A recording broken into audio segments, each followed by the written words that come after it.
This is my wife, Amy. She's a normie, not a gamer. I know, how filthy and shameful, but she's a good sport. So when I asked her to play Cyberpunk for a week while I sat there taking notes and offering no help whatsoever, she was like, okay. What I didn't expect is that she would play weird. Very weird, often making the game a lot harder than it needed to be, but sometimes coming up with unusual and impressive solutions. Not to mention making some brilliant observations about the game that I myself had never thought of, all the while getting more and more invested in the story of this world, which will lead us to a very emotional climax. No, Jackson doesn't die, does he? It all starts on day one, and when choosing a difficulty level, she wanted to go for normal, but I requested she choose hard as a little favor. Substantial challenge. Yeah, everything's And when you say that you made me do hard in this video, they're gonna be like, that's so cruel. Why am I doing this? I was worried she would just breeze through normal, and seeing her struggle in the combat of a game is kind of my favorite thing. When I tried to reassure her that this game is a lot easier than Elden Ring, she said, but all games are hard for me. I was like, if it's hard for more than 4 hours, I do recommend you seek medical attention. At the next screen titled V's Life Path, Amy reads aloud the word life path, but I can tell she has no idea what the V is for, probably assuming it's a Roman numeral or something, so just skipped over it. When hovering over the middle option, she remarked, these street kid people are rogue. Then when hovering over the corpo option, said, she looks evil. These people, are they bad people? I was like, it depends on who you ask. Then she hovered over nomad and repeated, are these good people or bad people? I said, I can't tell you. She was like, okay, but are they all bad people? Because I just want to be a good person. I will hate the game if I pick the wrong one and end up being a bad person. She sighed and continued, everyone just seems like they're out here for themselves though. Eventually noticing that the nomads have honesty and integrity. So that seems like good, she asked. That does seem like good ass. When trying out different skin types in the character creator, she said,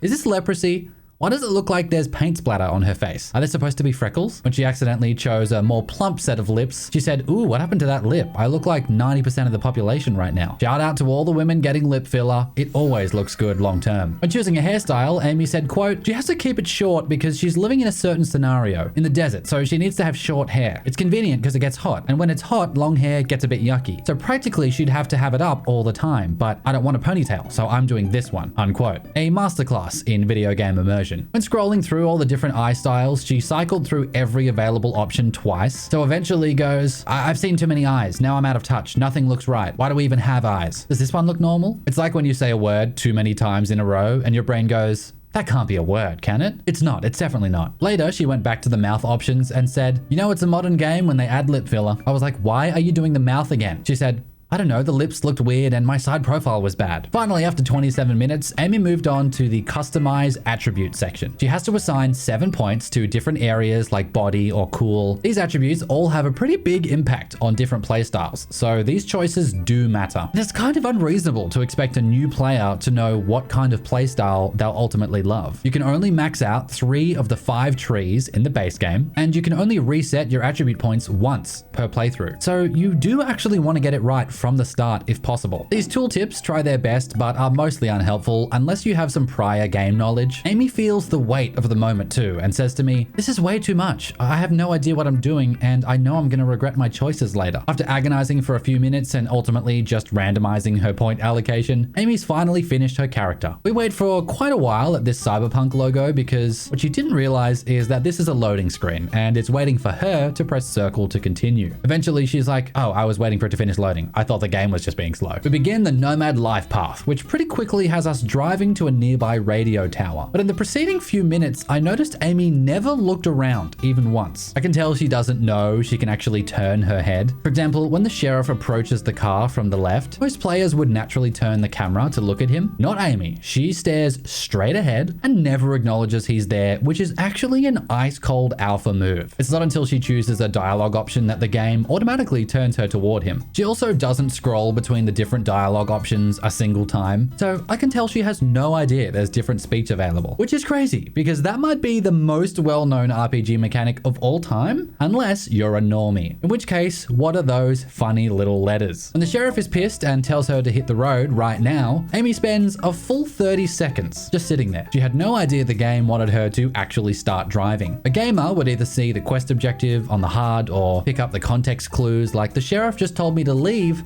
and no one is really talking anymore, so I should probably go. Hi, it's me, Masculine Man, and I'm riding a chariot pulled by sharks through a deadly jungle. Look at you. Pathetic, and brushing your teeth with soft bristles, while I use the blade of a sword dipped in poison, a power I gained only by grooming with Manscaped, and I'm aware this transition was a bit of a reach. I've shaved my neck with the handyman every 3 days for several years, and now when I enter a room, the wind rushes to accentuate my presence. By grooming with Manscaped, you too could catch falling objects before they even drop slightly. Michelangelo himself would resurrect to carve the statue of David in your image, and he would use the handyman to do it. Aren't you sick of drinking coffee from a paper cup while I drink the tears of a beautiful woman who weeps with gratitude in my presence? Grooming with Manscaped will give your every spoken word the weight of an ancient prophecy.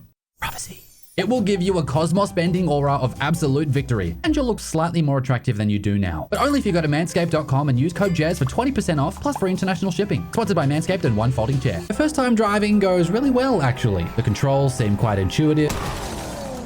Something weird she kept doing right away was spamming the horn. So on a PS5 controller, that's mapped to L3. And something she was doing during the last game she played, Elden Ring, was crouching when she actually wanted to sprint. And that was because sprint in Destiny 2 is L3, the game she played right before Elden Ring. So the muscle memory to press L3 for sprint has carried through from Destiny 2 to Elden Ring and now to Cyberpunk. Why am I telling you this though? Because her spamming the horn is her trying to go fast in the car. The origins for that instinct go back several generations. When stopping at the radio tower, Amy sat in the car for quite a long time, trying to work out how to exit the vehicle. After a while, she decided to gently test the strength of the fence.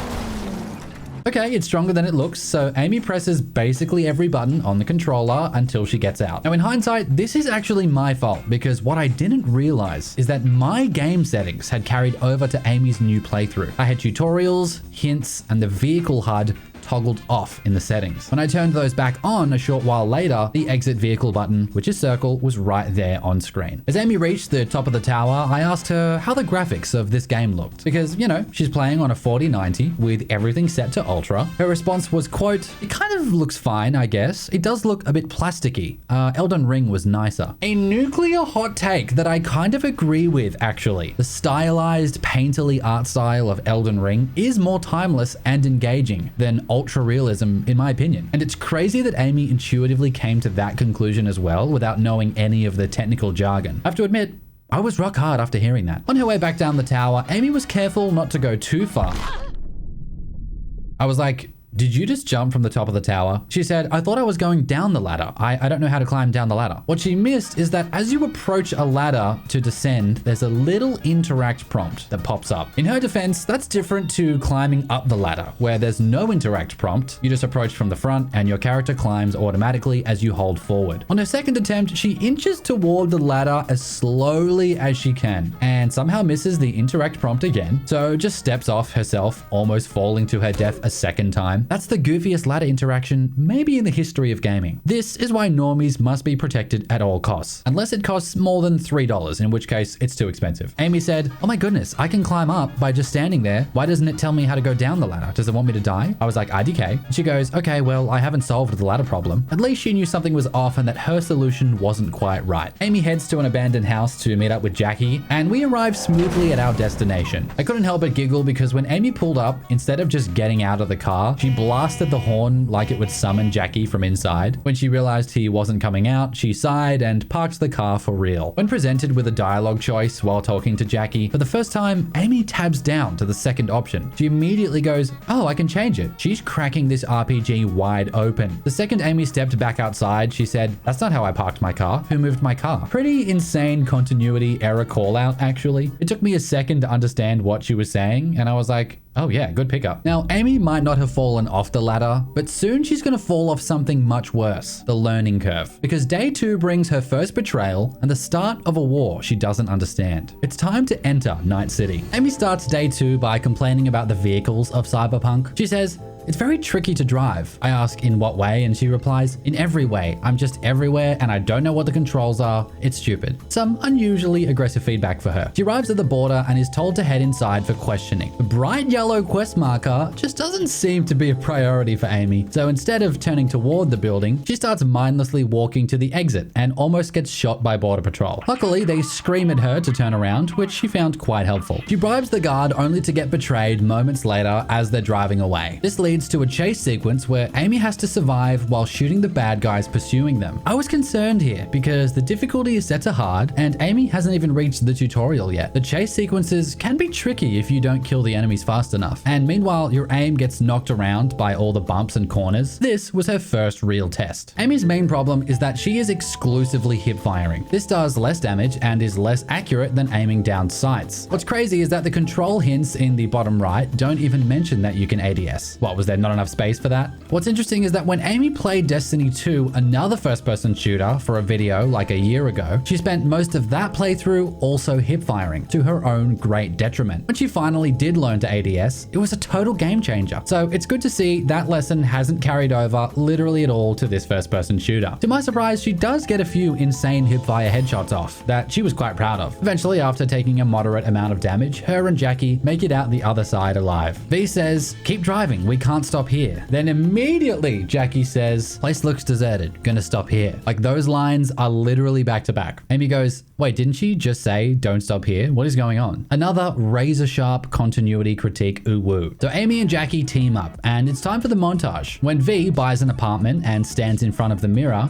Amy goes, "That does not look like the character I made." Hey, that's exactly what God said when he finished making me. Amy comments, "There's not much gameplay so far, is there? It's mostly story. But I like stories. They make me feel more invested in the game. Otherwise, what's the point?" I can't help but feel that was a scathing review of Elden Ring, but all good. Now the game offers her a tutorial, which Amy eagerly accepts. When presented with her first gun, Amy hesitates and asks me, "What's the difference between take and equip?" before immediately pressing one of those buttons. I said, "Good question. Which one did you choose?" And she said, "I have no idea." Science at its finest. To Cyberpunk's credit, they actually mentioned that you can aim the gun at this point. But Amy has this thing where reading text on the screen is her last resort. So because she thinks she knows how to shoot already, she ignores the tooltip. It fires the targets and moves on. I know the devs don't want to hold our hands too much and it's a delicate balance, but I wish the game took a moment to force you to aim down sights at a distant target or something. The next room prompts her to take cover by pressing R3. Looking down at the controller, she says, "What is R3? There is no R3." But then after a moment, says, "Oh wait, there was a something 3 before in another game, and I don't remember what it was, and I remember I couldn't find it." She thinks for a little while longer, looks closely at the button prompt again, and presses R3. A huge win in theory, but this is where the game makes a weird unforced error in my opinion. It prompts her to heal, which she does, then it nudges her to switch weapons by pressing triangle, which she completely ignores. Can't wait to see how long that takes her to learn. Spoiler alert, she doesn't. But that's not the problem. At the next barrier, watch what Amy's doing closely. She shoots a bit, still only hip firing, then presses R3, rests for a moment, and then presses R3 again to stand back up and shoot. She's manually going in and out of cover. You see how when she crouches close to the wall, her character points the gun upwards? This is the game hinting at a key mechanic, that if she holds aim down sight, L2, she'll pop up to shoot from behind cover, partially protected until she releases that button. It's way faster and more effective than Amy's current strategy of stand fully exposed, crouch and stop shooting, then stand fully exposed. There are multiple perks that make aiming from cover more effective, and even at baseline, it's perfect for someone like Amy who wants to pop heads but doesn't have great movement. I'm shocked the game doesn't mention this mechanic at all in the tutorial, and as a result, Amy never learns this technique. The next section of the tutorial is about quick hacking, and at the very first objective, she gets stuck. As you approach the big screen, there's a tooltip that explains the quick hack menu. What the game wants you to do is hover over the screen and use the distract enemies quick hack by pressing square. But Amy just sits here for a full 30 seconds and says to me, "I don't know what I'm doing." I asked if she read the big thing that popped up telling her what to do, and she said, "What thing?" I guess it was only on screen for 4 seconds before Amy pressed something and accidentally dismissed it. So she tries pressing buttons at random, and what do you know, executes the quick hack. I was like, "Nice work, you did it." And she was like, "Did what?" Ooh, she's accidentally progressed the tutorial without learning the thing. I'm sure that won't be a problem repeatedly moving forward. Now that the guard's distracted, T-Bug tells her to take him out quietly. Meanwhile, Amy is literally waltzing in at top speed, asking me where to go next. She jumps up to the platform and starts throwing haymakers. Needless to say, he saw her. Thankfully, it resets her back a step and she has to quick hack the screen again. She's technically doing it, but I can tell she still doesn't know what she's actually doing or how quick hacks work. This time, she does read the crouch hint, sneaks her way up and grabs the guard. Because she's such a wholesome softie, goes for the non-lethal takedown. She dumps the body into what is essentially a plastic tub that's lethal for some reason. The game then asks her to properly kill and dump the next guard. And I'm like, wow, getting a bit murderous, aren't you? And she's like,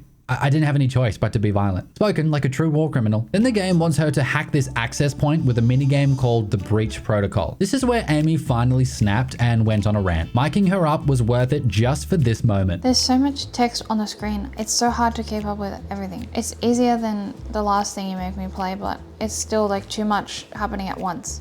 So I'm like trying to focus on what I need to press and what I need to do, and then you're like, have you seen the prompts? No, haven't seen the prompts because my eyes are tiny. And then me reading it, it just doesn't even mean anything to me because I just don't even understand. And then I'll need it for something and then I'll be like, well, missed that. I don't know what I'm saying. Feels like I'm trying to learn algebra again. Needless to say, she doesn't do a single other breach protocol for the rest of the playthrough. Also, sneaking in more criticism of Elden Ring mid-rant was uncalled for. Anyway, after a long time, she works it out and right at the end reads aloud, "There's no penalties for failing." Oh, I like that. Amy opts to do the final 2 tutorial sections, which I was very glad to see. The first being advanced stealth. The game prompts her to scan and then tag the enemies below. And I kid you not, in my 65 hours playing Cyberpunk, I did not know you could tag enemies. It appears to put 2 microscopic triangles above someone and keep them highlighted through walls. Now, this room is supposed to teach her about the detection meter that fills as enemies locate you, but she just literally holds forward without looking at that. Naturally, the last guy immediately spots her, but because she rushes the final portal, it teleports her to the next area, despite failing that encounter. I mean, is the goal to teach her the mechanic or not? I said, I can't believe you got away with that. And she just goes, I'm nice. The next room teaches her about cameras, and when she saw the beams going crazy, she was like, oh my goodness, I can't move like that. I need some dance moves to move like that. If you look closely, the camera is actually just slowly sweeping back and forth, with the bouncing beams being more of a cosmetic thing. But who cares, because Amy mashes forward again and somehow that works. The camera half detects her, but there's enough cover to prevent a full discovery. Once again, Amy does not actually learn how the thing works. She even asked me, what just happened? All I did was press forward. I'm sure stealth will go well in this playthrough. The game takes away Amy's weapons for the final tutorial section to teach her about melee combat. She says to me, but I just want to shoot people in the head. And I've never been more proud of her. I asked her why, and she said, because it's a little bit satisfying to hit the target. While teaching her about strong attacks, there's a big pop-up for stamina. To my amazement, Amy recalls this resource from her Elden Ring playthrough. Oh, this is like Elden Ring. That had something that I didn't realize I'd run out of the blue stuff. Oh, she thought stamina was the blue bar. We were so close. Stamina green only. Then Amy hits me with the biggest question she's ever asked. What's a HUD? Why does it say on your HUD and I don't even know what a HUD is? And there's no label that says, this is your HUD. If stamina runs out, I'm a snail. There's the yellow bar in front of me that's flashing. Is that a HUD? Like on top of the HUD? What's a HUD? Short for heads-up display. It's basically all the information on your screen. So this game's basically saying, this game is for gamers only. Because little newbies like you shouldn't be playing such things. Why? If you don't even know what a HUD is. They need an encyclopedia for games, and I need to do a course in gaming before I can even play a game. I'm worried my wife is a lot funnier than me, even though she's never tried to be funny in her whole life. Yet it's all I think about. I'm just gonna sweep that under the rug mentally and never address it again. When learning about blocking, Amy said, so everything costs stamina? Cringe. That sucks. I completely agree, but for me, it's money and life. The next objective is to block 2 strong attacks, but what I'm now realizing is that Amy hasn't read the quest objective portion of the screen a single time. So we spend a long time in this room as Amy tries to kill an unkillable dummy. Eventually, she randomly blocks some attacks by accident enough times to progress. How long could she get away with not reading arguably the most important thing in any game ever, the objective? Only time would tell, but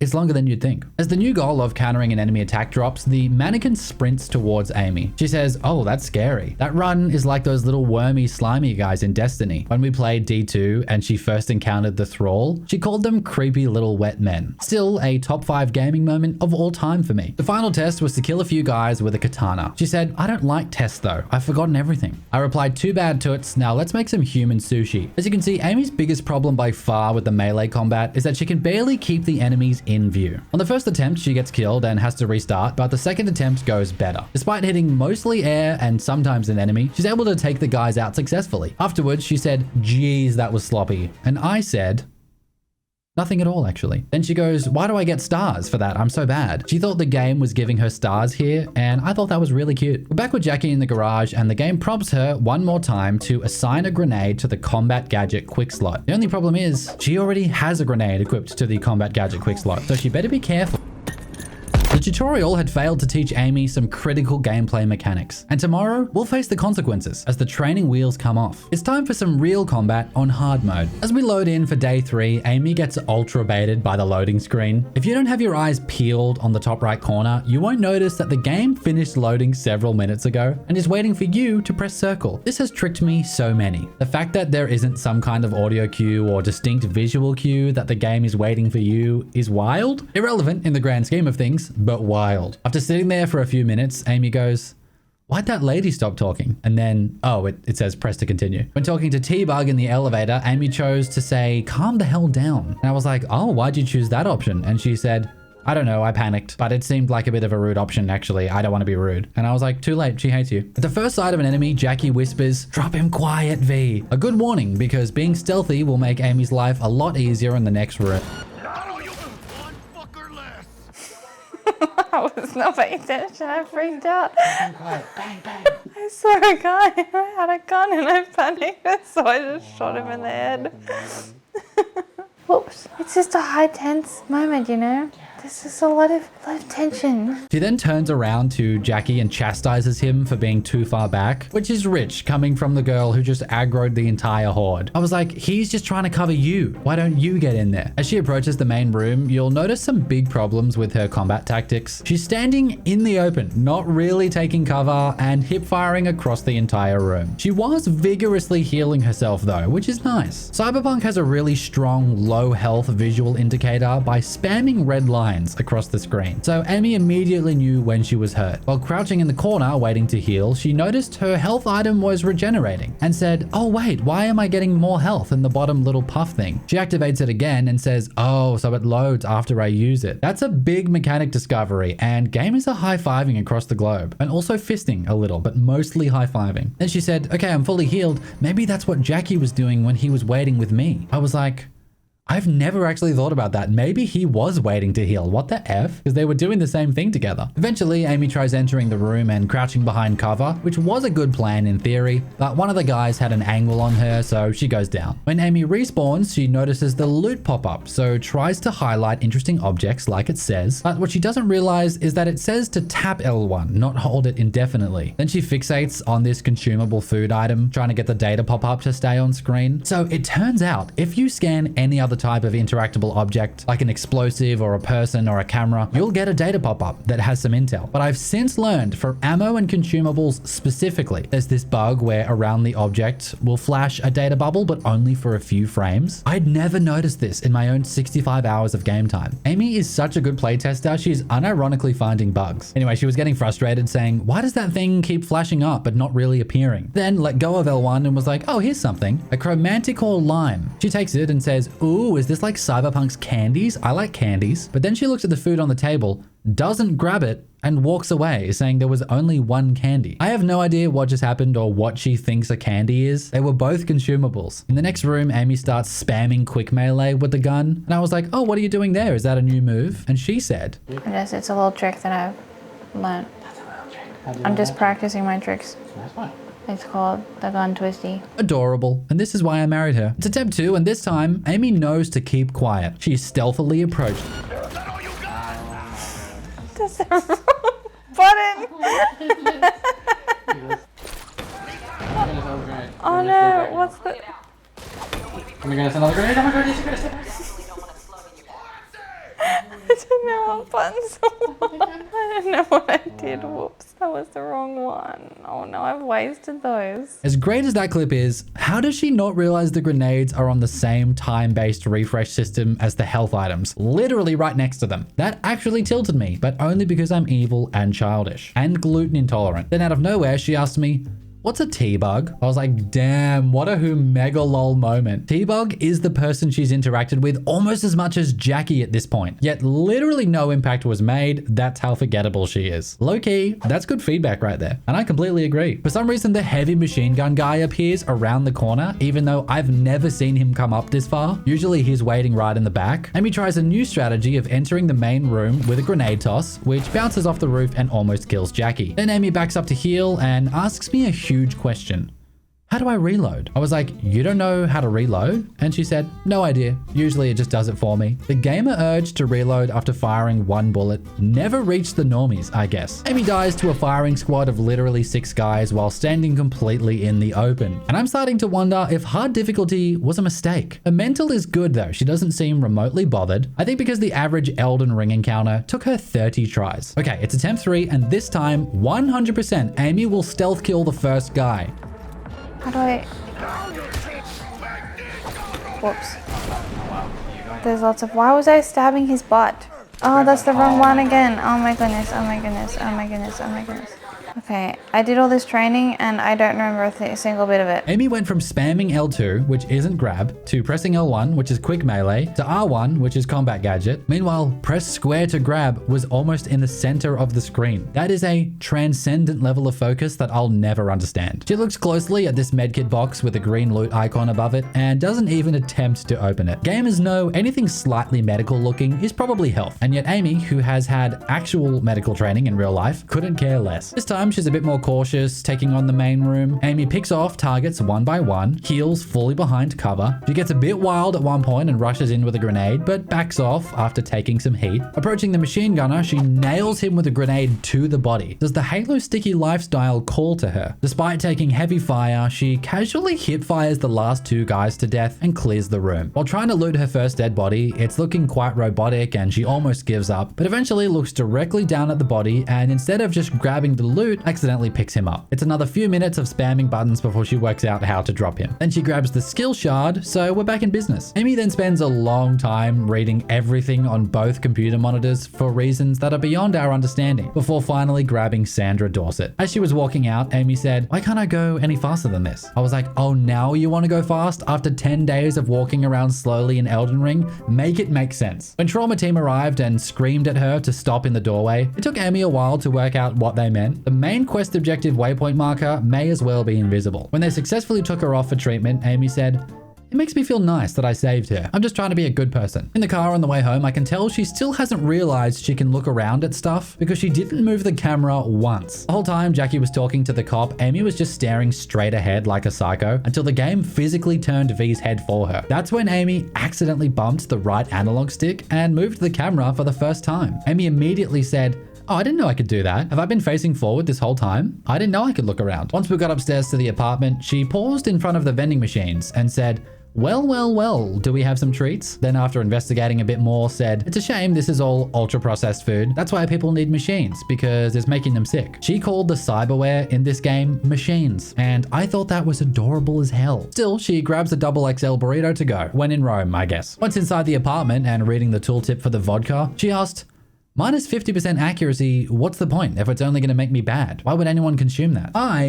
I've never used a consumable in this game, so I actually have no idea myself. Now, I don't want to generalize too much here, but Amy then goes straight to the wardrobe because of course she does. Ladies, tell me I'm wrong. There's 2% of you watching right now. Then she ends up finding my gallery in the stash, which I did not realize carries over between saves. It's mostly photos I took of a guy killing himself and the cover of Twinktopia magazine. Don't psychoanalyze that. Then she opens the actual stash to a treasure trove of good loot and clicks away without grabbing any of it. Eventually, Amy finds the mirror and realizes she can change her appearance. Uh-oh. Guess what we're doing for the next 15 minutes? You'd think crafting the perfect outfit would have been enough. She immediately starts tinkering with the hairstyle, and I was like, what's wrong with your current hairstyle? She said, well, I had my nomad desert cut, but now that I'm in the city, I need a different look. After scrolling through 100 options, she said, I don't want to make it too long, too quick, because it's unrealistic my hair would grow that fast. What if Jackie doesn't recognize me? And I think she was only half joking. After landing on a new medium-length side part, Amy jumps in the shower. She was not impressed, asking, why am I holding the wall like that? And I didn't even take my clothes off. No one showers like this. How are you going to clean yourself with soap? Then she ran to the mirror and said this. Immediately upon exiting the shower, I'm clothed again.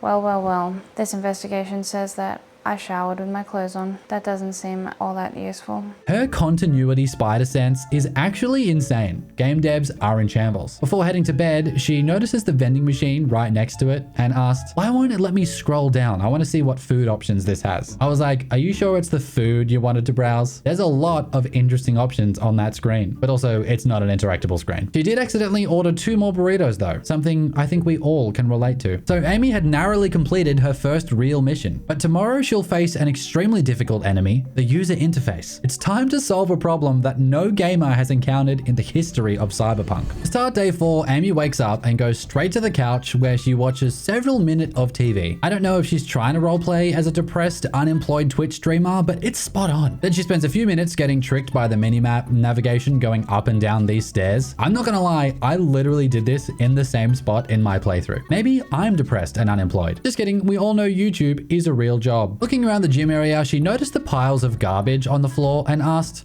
why is there rubbish just here? It's gross and everything's a bit nasty. Isn't there a janitor? And how are people just working out around it? It's probably stinky. Let's just say we keep our house very tidy IRL. And it's not annoying at all. Amy has a quick chat to Coach Fred and declines his offer to train, but does walk over to some of the gym equipment and tries to actually use it. She said, oh, I can't use the weights, but I want to get jacked. I was like, you and me both, sister. God, that's a retweet. I love that Amy expects to be able to interact with every object in the game like it's real life. She steps into the elevator and gets a text from Coach Fred. The next words out of her mouth, and I'll quote her exactly, were, who's Coach Fred? I was like, the guy you were just talking to. It has his name next to the subtitles. Don't you read the subtitles? She was like, yes, but I can't remember because there's so much going on. I'll allow it because she's a chronically sleep-deprived mama bear, and the 1 hour per night she gives me for this pointless experiment is a huge sacrifice. Then Amy commented, why is Fred texting me 3 seconds later? Doesn't he know that's weird? Like, give it some time, my guy. You're way too keen. While walking past this NPC in a midriff, Amy couldn't help but stop and say,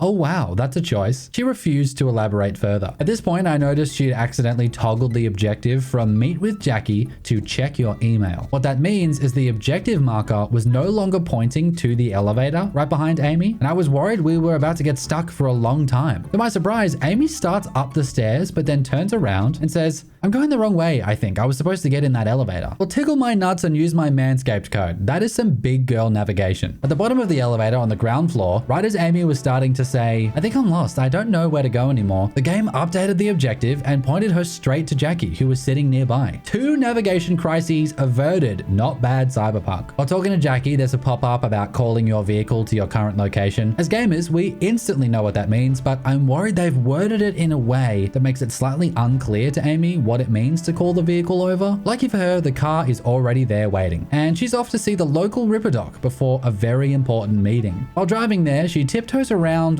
well under the speed limit, probably because she's stuck in first person and doesn't know how to change the camera to third person. After spending some time with Victor, Amy said, Vic seems nice, actually. He seems like a good guy. All my homies love Ripper Vic. He's a jacked surgeon with sick tats who wears Ray-Bans inside. And you know he gets surgical on that puss. Which reminds me. So the guy who left a comment on my last green screen video saying, please stop talking about your dick and balls. How do you like my labia instead? Back in the car, Amy approaches where Dexter is parked very carefully. There's a weirdly timed incapacitating enemies pop up, which Amy dismisses while saying, cool, can't wait to forget all that. I then asked why she was being so careful, and Amy said, I don't want to make a fool of myself by driving too close. Ah, of course. Stopping directly across from him in the middle of the road should do nicely. We then spend a very long time in this exact spot because Amy is stuck. She can't remember how to exit the vehicle. Her first thought seems to be, maybe if I get close enough, the game will automatically get me out. So she pulls up as tight as possible while knocking over a street lamp. That didn't work, so she backs up again, this time right alongside Dexter and his goon, who are both watching with interest. She toots her horn and pulls out a gun, which prompts the game to tell her about vehicle combat. She immediately holsters her weapon, which is interesting because that required a circle press, the button to also exit. She pulls her weapon out again and reholsters. Then she finds the reverse camera, followed by the switch camera button, right D-pad. Then she heals with up on the D-pad and says, whoops, I didn't mean to puff. Okay, well, I'm stuck. I'm stuck in my own car. Well, this has been fun.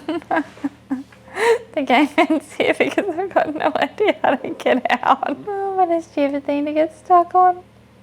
Hello?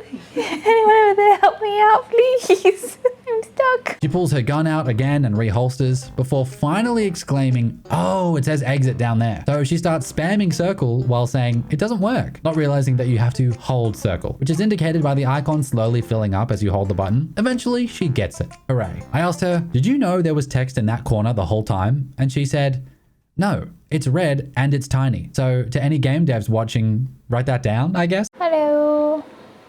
Oh, he's puffing. He's a puff daddy. After a very long, and some would say too long, exposition dump about the upcoming job, I asked Amy if she got all that. This was her summary. There's a lot. I don't really know what's going on.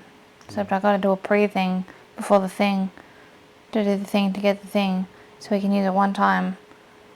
So then he can have that other thing. And then there's a lady who has a stick up her butt. Also, right as Amy was getting out of the car, she leveled up from 2 to 3, but because of the street cred pop-up, she missed it. Kind of insane they don't force you to go into one of the perk trees and have a look around. Gamers see the words perk points 2 and know it's Christmas, but Amy doesn't know what a perk point is or where to spend it. After updating Jackie on the meet, Amy starts to read through her text messages. First from Dexter, then Victor, then Jackie, then Captain Rees, then again from Victor. I was waiting for her to snap because I know she hates having to respond to text messages in real life. Sure enough, when Victor messaged her a third time, she was like, oh my goodness, what is going on? Is this a video game or my actual life? Why do I have to respond to so many text messages? I giggled. Then she had a sudden realization. She doesn't know how to sprint in this game. She asked me, how do I go fast? What's the button? This is a good question because the game hasn't actually said anything about sprinting. I said, why don't you try and figure it out? She gets her gun out, then cycles to unarmed melee combat, then accidentally brings up the weapon wheel, another thing the game hasn't mentioned at all. Then she pulls the pin of a grenade and threatens to bomb some civilians. This panics her and she's like, oh no, how do I stop it? How do I stop it? I don't actually know. I don't use grenades. And surprisingly, instead of throwing it, she opens the weapon wheel and just switches to something else. I said, well done. I didn't even know you could do that. And she was like, really? Oh wow, I'm nice. And then Amy clicks L3 and starts to sprint. The muscle memory was in there somewhere. Immediately, Amy says, I think I'm a bit right side heavy because that hand is coming a lot more forward than my left. An insanely specific observation that only a physiotherapist would make. I think it's happening because she's tilting slightly to the right with the right analog stick. Rather than calling her vehicle, because she still doesn't know how to, and she never learns it, Amy runs several hundred meters along the highway to meet up with Jackie. On the way, I can't help but think, wow, I'm surprised she hasn't been hit. I don't know, but all I can say, oh. Oh my goodness, you've been in a motor vehicle accident.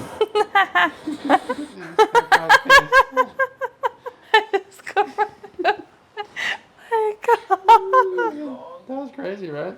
Let's just go meet Maelstrom, I guess.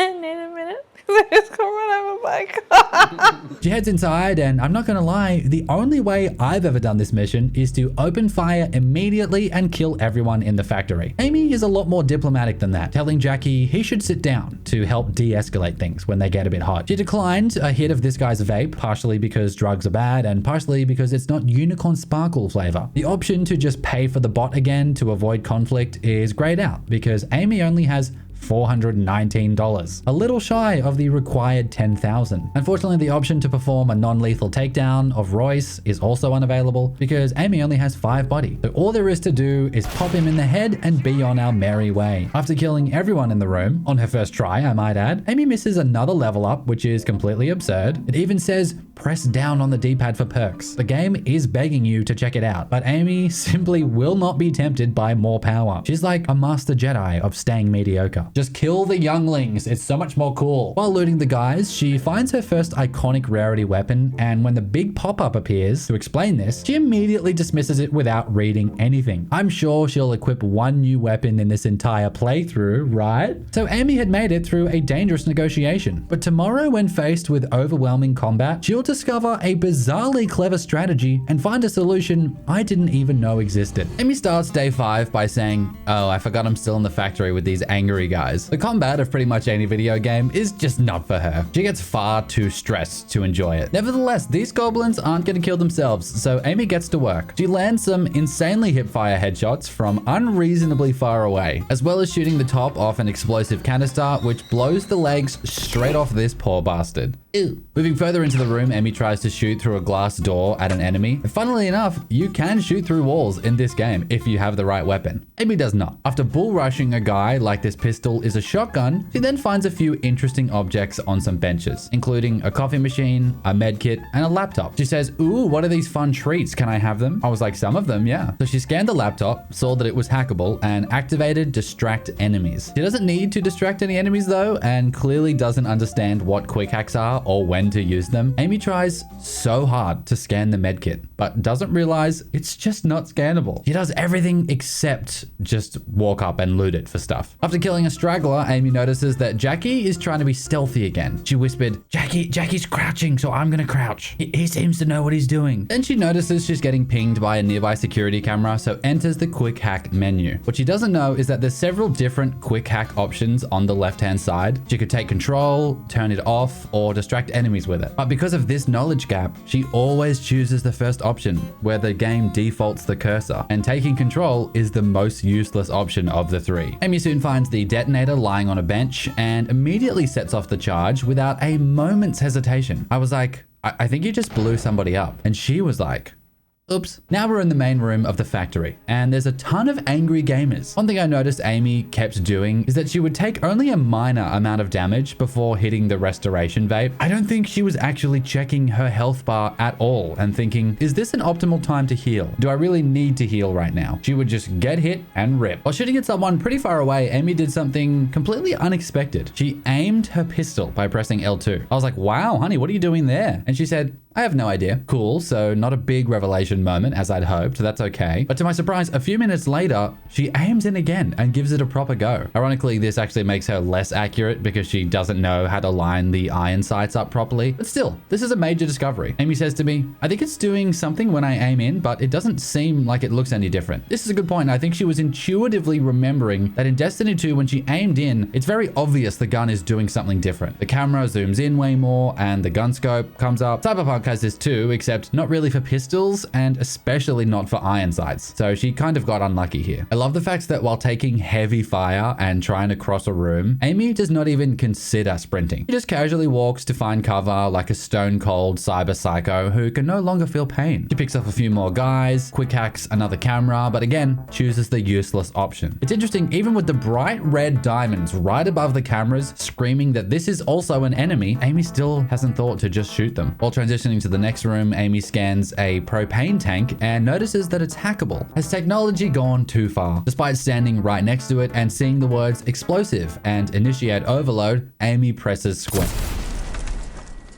How she didn't kill herself is beyond me, and my disappointment is disappointed. She finds some food on the desk and says, I like treats. They give me energy to kill baddies. I didn't have the heart to tell her that she hasn't actually consumed a single treat yet. I don't think she knows the difference between taking an item and using an item. After picking off most of the room below, Amy notices the laptop on the desk and hits a drive-by quick hack. Once again, not understanding that distract enemies is only useful when enemies. She says to me, I don't understand the point of hacking or scanning. I'm doing it, but I'm not sure why. I was like, me too, except for taking magnesium in the morning. While heading down the stairs, she gets tagged by another camera, and this time, for reasons God himself doesn't understand, she actually shot it. I could not tell you what motivated her to do this. As I'm writing this script, I still don't know. But hey, add that to the list of things she just does now. When exploring a nearby room, she sees 3 grenades sitting on the desk and spends a long time trying to pick these up. And to her credit, she should be able to pick them up. They literally have the loot icon. After trying every angle, including jumping on the desk and spamming crouch, she gives up, walking away saying,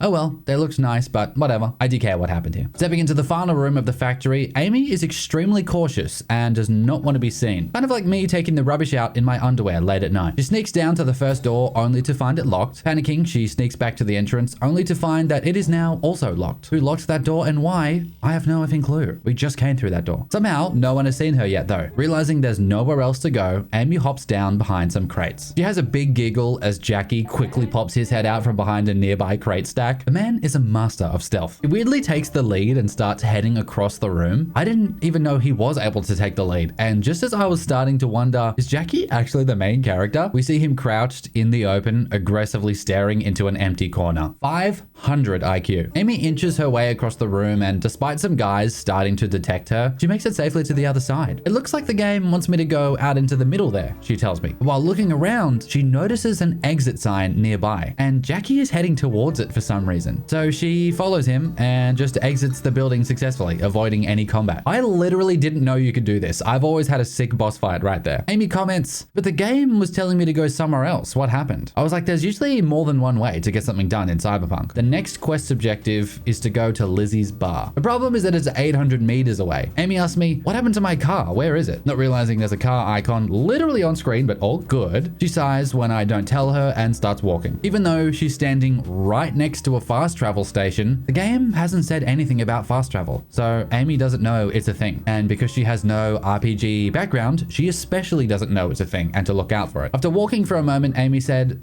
wait, how do I sprint again? I can't remember. Uh-oh. She then proceeds to press every single button on the controller except L3, including R3 multiple times. She gets very frustrated and pleads with me to just tell her what sprint is. I was like, babe, you found it in 2 minutes days ago. You know where it is. That didn't help and pissed her off more, which is kind of my specialty. She walks the entire way without finding L3. It's not until she's right out the front that she accidentally presses it. I was like, congrats, you did it. She said, oh my God, I tried that button and it didn't work before. Why didn't it work? I thought I pressed it. I was like, yeah, I guess it can be slightly finicky. I also don't love having to click L3 on a PlayStation controller. Anyway, she was seething and pissing. Inside, while talking to Evelyn in a private booth, Amy finally asked, what are those blue symbols next to the words? As gamers, obviously these represent attribute-based dialogue choices, yet another standard RPG mechanic that's completely unknown to Amy and not really explained in-game. They're mentioned briefly in passing, but it's assumed you'll know them when you see them. Unless you're a normie. F those effing casuals. CD Projekt, probably. Down in the basement of Lizzie's bar, Amy meets Judy for the first time. As she's putting the VR headset on V, I asked Amy what she thought of Judy's tattoos. She said, the roses are a bit overdone, aren't they? How many does she have? Also, the spider web is cringe. Spiders are gross and everybody knows it. BRB, removing spiders and roses from my tattoo inspo board on Pinterest. And something tells me Amy will not be going towards the Judy romance option. After a lengthy, and some might say too lengthy, brain dance segment, we're off to meet the Jackinator at a bar. Naturally, Amy runs the 550 meters on foot, and when we arrive, Jackie says, okay, ready to get your cherry popped? And Amy goes,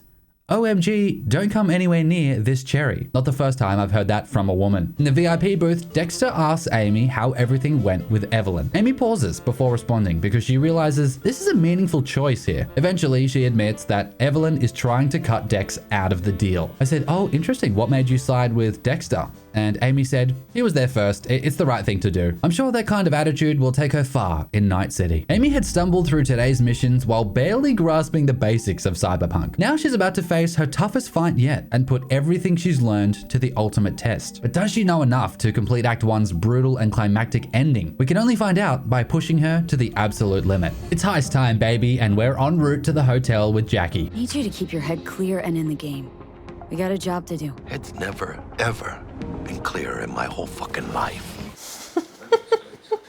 What about that?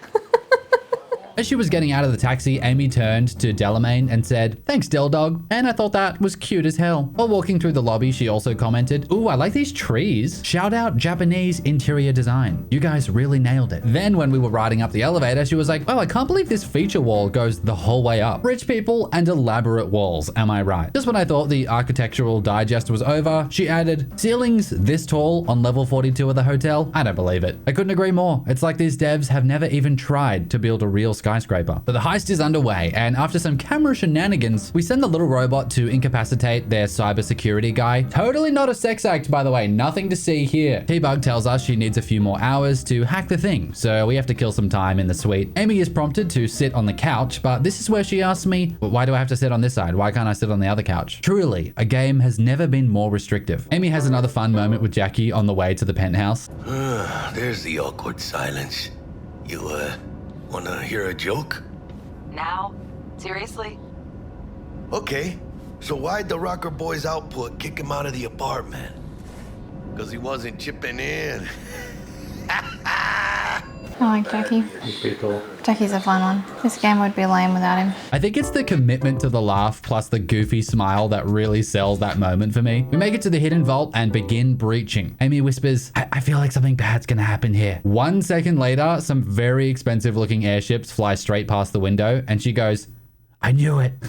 Blah, blah, blah. The Emperor gets killed by his son. And now we have to get the F out of this hotel. Amy heads up to the roof and Jackie tells her to take care of the security guards. She doesn't even think to crouch and literally walks right up to the first guy. Lucky for her, he doesn't turn around, so she gets the takedown. Amy continues waltzing straight to the next guy, and I'm thinking, surely she can't get away with this. Thankfully, he does turn around, and in total panic, Amy forgets how to draw her weapon, even though it's right there on the screen. Eventually, she finds the button and is able to get some sick headshots before he kills her. On the way back down the stairs, Amy whispered, "This feels like a bit stressful, actually." Ooh, I love cashmere. That's a nice sweater. The "I'm really stressed" straight to the cashmere wool really got me. Then she looks the Emperor and says, "It feels wrong to take something from this old man." I said, "In Night City, the only crime is living a crime-free life. You can steal that billionaire's foreskin if you want to, and it would be the right thing to do." Heading outside, Amy tries her best to reach the ladder before the drone massacres them. After being forced to jump for safety, she asked me, "Was I ever gonna make it to the ladder?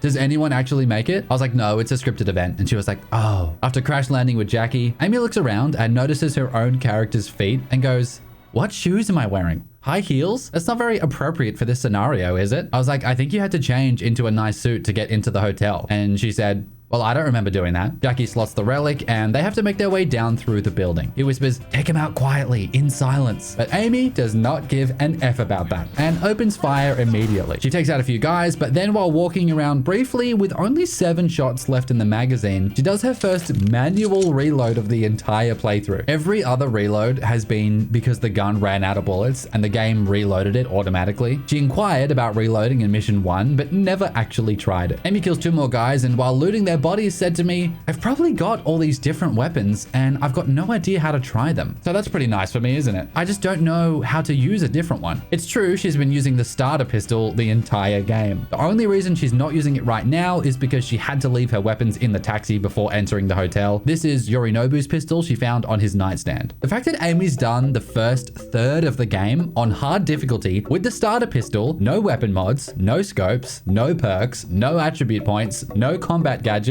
no cyberware, no armor, no vendors, no manual reloading, barely taking cover, and mostly hip firing is actually kind of insane. After she cleared out a few more rooms, Amy stopped for a moment saying, "I think I would like to know how to use a different weapon, but now's probably not the right time to work that out. It's a heated situation." I said, "It's up to you. You can take a second if you want." She said, "It's okay. I like this gun. It's pretty fun. I like going bang." I asked what she liked about it specifically, and she said, "It just feels nice, and I like shotguns." I said, "You like shotguns?" She said, "Well, whatever this is." I was like, "This is a pistol." She said, "Yeah, I like that. They're basically the same, right?" I said, "Not really." And she was like, "Well, I don't know about guns. How am I supposed to know?" So I shot her with a pistol and a shotgun, saying, "Can you tell the difference now?" What's actually crazy is that she does kind of use her pistol like it's a shotgun without realizing. She has this habit of constantly walking towards the enemy she's trying to kill until she's right on top of them. That is a very shotgun thing to do. As she was approaching the first elevator, she tells me, "It feels a little bit weird to kill people and then steal stuff from them. Like, I don't feel good about it." I said, "I don't feel good about most of the videos I make, but I still post them. Welcome to the real world. Now loot those guys you killed who all had families." The next floor down, she eats an entire grenade for breakfast, and I cannot believe she survived. I'm starting to think we should have put the game on very hard for an actual combat challenge. While crouching tight to the corner and waiting for her health items to regen, she asked me,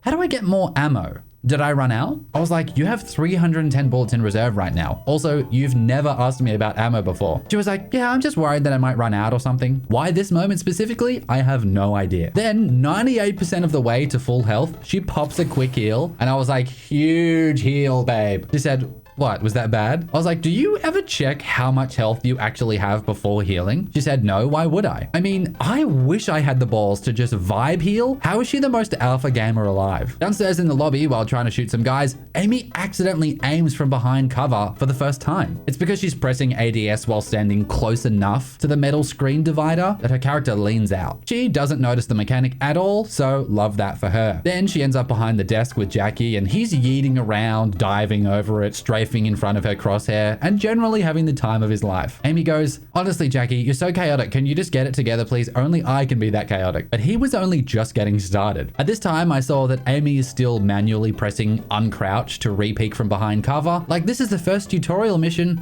and no actual time has passed at all. She also likes to heal in full view of enemies while standing completely still. Amy technically knows about the concept of taking cover, but it's definitely low on the priority list for her. After a bit more combat, we notice noticed that Jackie was just floating way above the desk. And Amy was like, oh my God, can he do that? I was like, I think he's just bugged. I don't think he really can do that. Jackie didn't give an F though, and continued to go hog wild on the enemies below. This made the rest of the fight pretty entertaining.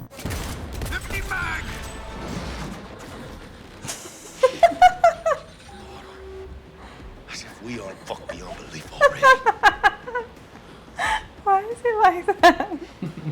Jackie, take us to the next place. We finally make it down to the basement, and rather than just sprinting straight to the taxi, Amy takes her sweet time killing every single guard down here. At one point, she gets a little too confident, re-peaking at half health only to eat a grenade, and once again, how is she not dead though? What's a guy gotta do to see his wife blown to smithereens? I mean, honestly. Eventually, she makes it to the taxi, which means it's time for a scripted drone chase. Amy has to kill all 3 before time runs out or it's a wipe. This is the hardest part of the entire game for her because it's essentially all aim. The drones are evasive and erratic, not to mention that as the car turns or swerves, it throws her aim off even more. Attempt 1 went about as well as you'd expect, which is to say, not well at all. Although it had its moments.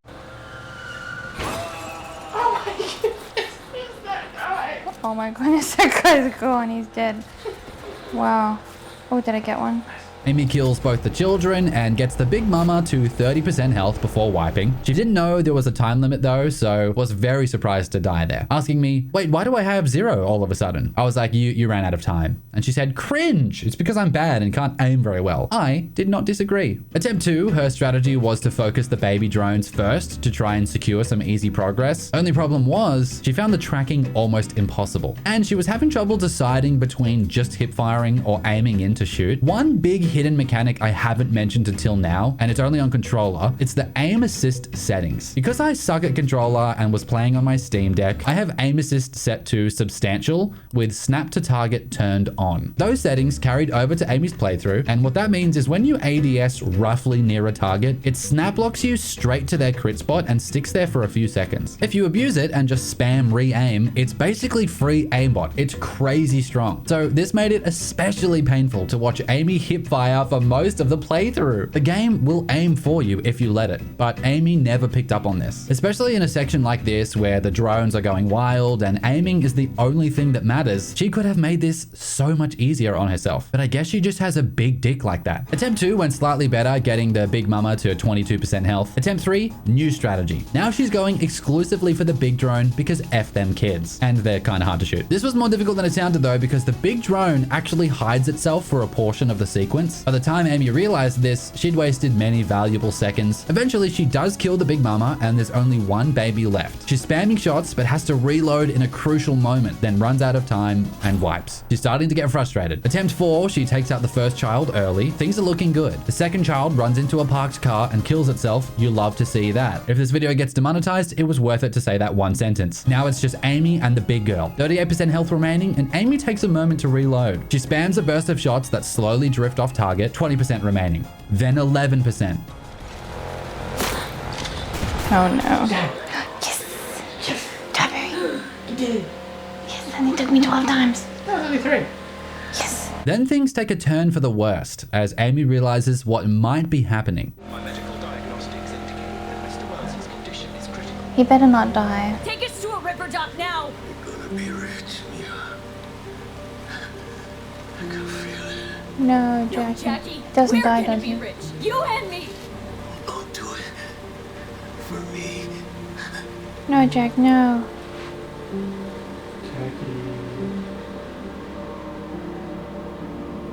No. Worst game ever. He's not supposed to die. Cringe. Cringe, cringe, cringe. Oh. Wow. Seeing major leagues, Jack. I'm so sad. This game sucks. We love Jackie. Yeah, it was the best thing about this game. Oh, wow. Nothing matters anymore. Like, how can anyone keep playing after that? It's a good point. Oh, let's get this stupid thing over with. We head inside and soon Dexter asks Amy what happened to the relic. She reads the 2 responses and realizes she has to make a moral choice here. Does she trust Dex or not? Does she tell the truth or lie? After thinking for a minute, Amy decides to tell him the truth. And when I asked her why, she said, well, I was honest at the start. Big mistake, because Dexter's a parasite who can't wait to stab you in the gooch. I'll fucking kill no blaze of glory for me. Did you just kill me? Dead. Am I not dead too? Am I seeing Jackie in the afterlife? Wow, I didn't like that. You trusted him and he betrayed you. Classic. Just trying to be a nice person over here. Look what's getting me.